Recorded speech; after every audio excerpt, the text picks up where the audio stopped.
Welcome to Brewsers, a podcast about beer, coffee, booze, and bruisers. I am your host, Rody John, and today we speak to Josh Cook with legendary Aviation Coffee. We talk all about starting a bougie coffee company, his love for aviation, and a little bit about How I Met Your Mother. I love How I Met Your Mother, and I love this coffee place too. You'll find out how they're connected and how they are both so amazing. So I look forward for you guys to listen to this interview. But first, make sure to sign up for our newsletter. It comes out twice a week. You get even more information about our guest. You get fun facts, and you get to find out what's happening with your favorite podcast, all about beer, coffee, booze, and bruisers. So without further ado, here is Josh Cook with legendary Aviation Coffee.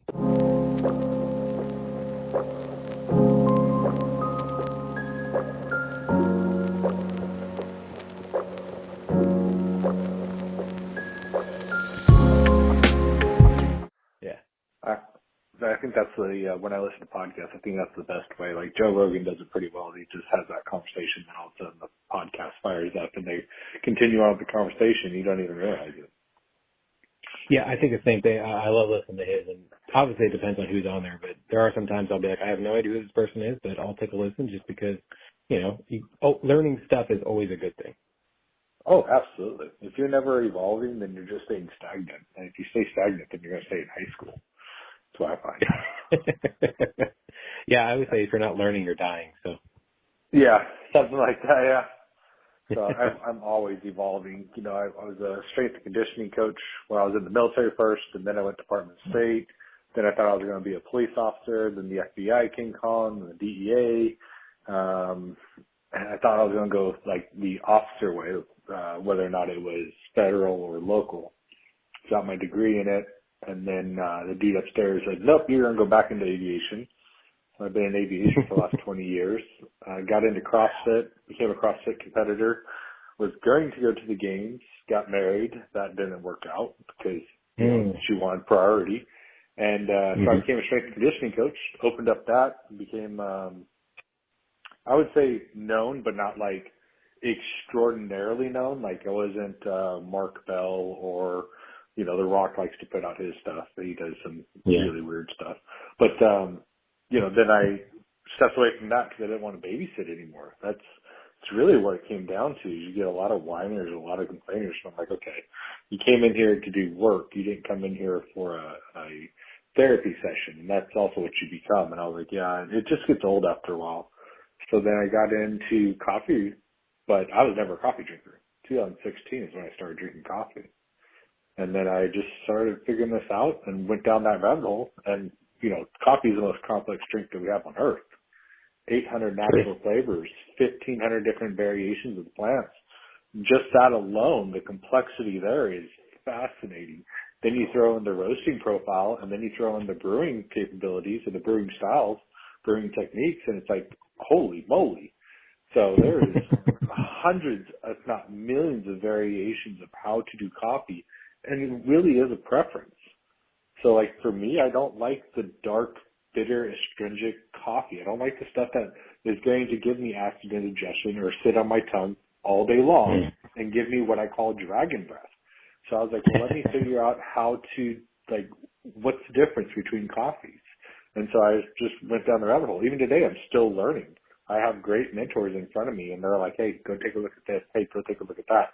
They don't really teach me. They just kind of nudge me in a different direction, and I go down it, and I tell them everything that I learned, and they're like, exactly, but did you find this? Did you see this? And I'm like, no. So I go back, and I go research it all again. I'm like, holy moly. So, yeah.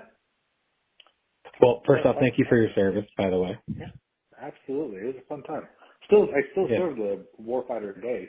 I'm still a flight test engineer with L3 Harris. So the coffee business was not even a side hustle. It was just a fun hobby that it turned real serious real fast. Well, I say real serious real fast, but it took me 5 years to get to where I am in today. But to this year, in April of 2023, we went and took the website public. We took the social medias public. We came to the public eye. I really opened it up and said, okay, let's see what this can do. And I ran the numbers from that day till November 30th. We've had 942% growth. we went from 200 and something followers on Instagram to over 1,300. And that growth in Instagram was just over the last 2 or 3 months. Every time I opened up Instagram, I had new followers, I had new people, and I'm like, oh, what did I do and it truly is. People love the coffee, and they love that there's a truth in the advertising that we're putting out there. We're not trying to market and use fancy words or manipulate people into thinking that we have what is called premium or gourmet coffee, which is what we find on the shelves. The only key term that I used, and that's my marketing word, is bougie coffee. And this is me being completely transparent. I couldn't come to the grasp of premium and gourmet, because every time I walked into the grocery store, back when I got into this, even today, everything says premium, gourmet, or super premium coffee. But then you have it, and it's really bitter. It has a really nasty taste to it. I have a competitor that did a bag exchange with me at one of my events just the other week. And he, great guy. I'm not bad mouthing him. But then I had his coffee, and I had a battery acid taste in my mouth. Like, you remember when you were a kid and you took a 9-volt battery and put it on your tongue and it gives you that shock? Okay. Times that by 1 billion, and it was all over my mouth. And I'm like, what is going on here? And I'm looking at his bag, and I'm seeing what he's got. He's calling himself premium coffee, and I'm going, I don't know what you have, but this is not premium. This should be on the store shelf with the rest of the stuff. And so I had to, when people try my coffee, they're like, this is way better than anything I've ever tasted. I'm like, I had to key a term, and I called it bougie coffee. Bougie in slang, the slang spelling and terminology means humble beginnings, but yet like a sophisticated characteristic or a sophisticated lifestyle, a glamorous lifestyle, something like that. And if you think about coffee, it fits perfectly. Coffee has such a humbling beginning. It is grown on farms that are either flat or in the hills, and it's got to be hand-picked, or it's a very tedious process. It's 3 to 5 years to get a plant to grow and hopefully produce cherries that are good enough to be called specialty grade coffee or micro lot or some of these absolute like highest reserve type stuff. Like you have to know the farmer in order to get that coffee. That's like his epitome of all coffees. And then we take it, we process it, then we roast it, and then we actually bag it and we present it in such a way or do coffee in such a way that it's never bitter. It's always better. And the only way you can call it is bougie coffee because it's a sophisticated coffee. It is a glorious cup of coffee that when you sit down, you drink it, you go, I don't need sugars. I don't need creamers. I don't need anything. And that shocks the hell out of people. And I'm going, my magic is air roasted, true small batch, nothing bigger than 30 pounds. I want to control the consistency, single origin only, specialty grade coffee. If you don't know what any of those mean, let me know. I will educate you. I'm going to give you the truth in what we do. I'm not going to pry on your ignorancy, no offense to anybody, which is what other people are doing. Mike, there's competitors out there that are very well known that people are blindly following and supporting when they're duping you into believing they have good coffee. Mm-hmm. And I'm just like, this is absolutely insane to me.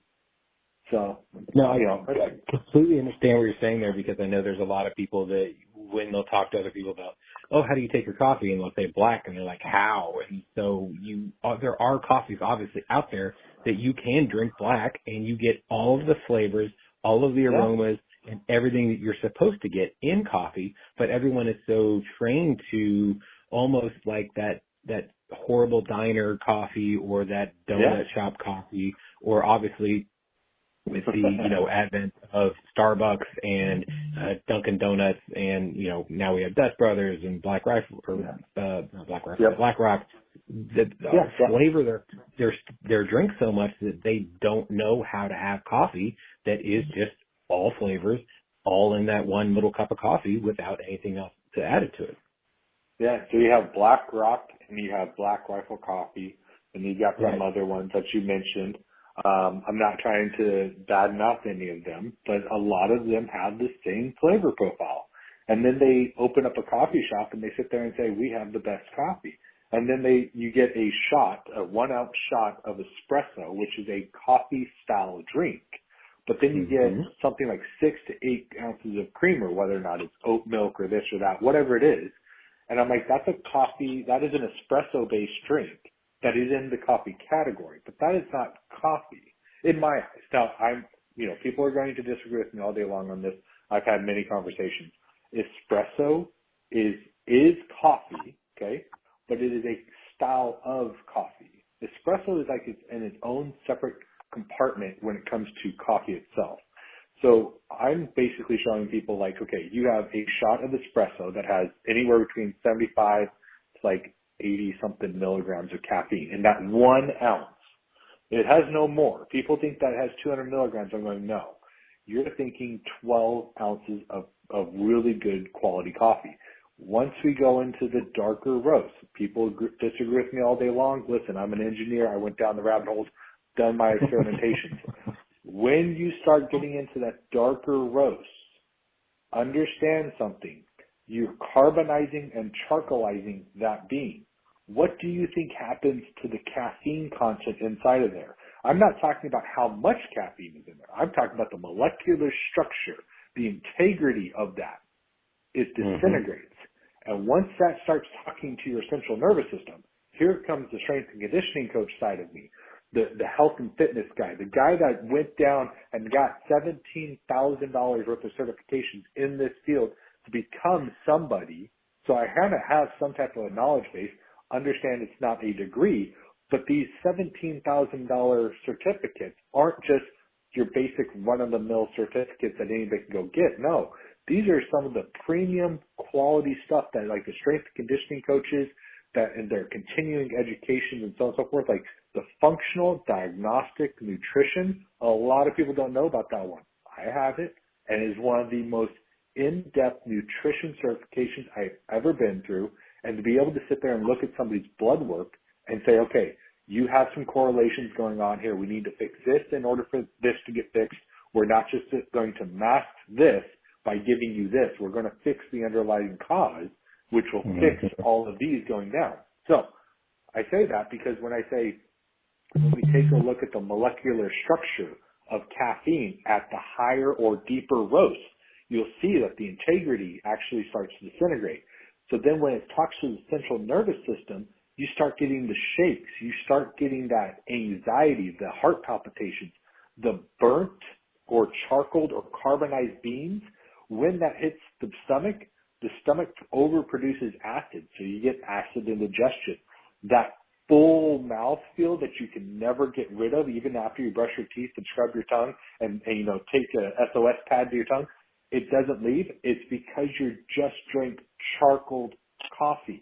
We drink charcoal to get rid of alcohol poisoning and drug poisoning and all that stuff. And if you ever drank that or had it go through, I have nurse friends, so they kind of tell me anything. The side effects of all that is nasty. And yet here we are drinking it every day and calling it premium gourmet coffee or really good coffee. And I'm going, wow, that's not, nope. So I don't go into the dark profiles.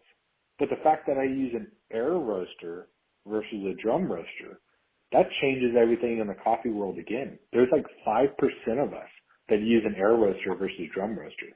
With an air roaster, we create more vibrancy and brightness. Even into the darker profiles, our coffees are still more vibrant and bright. You still get that flavor, the roasty toasty flavors, but it's still vibrant. You still get a lot of the natural flavors that are in there.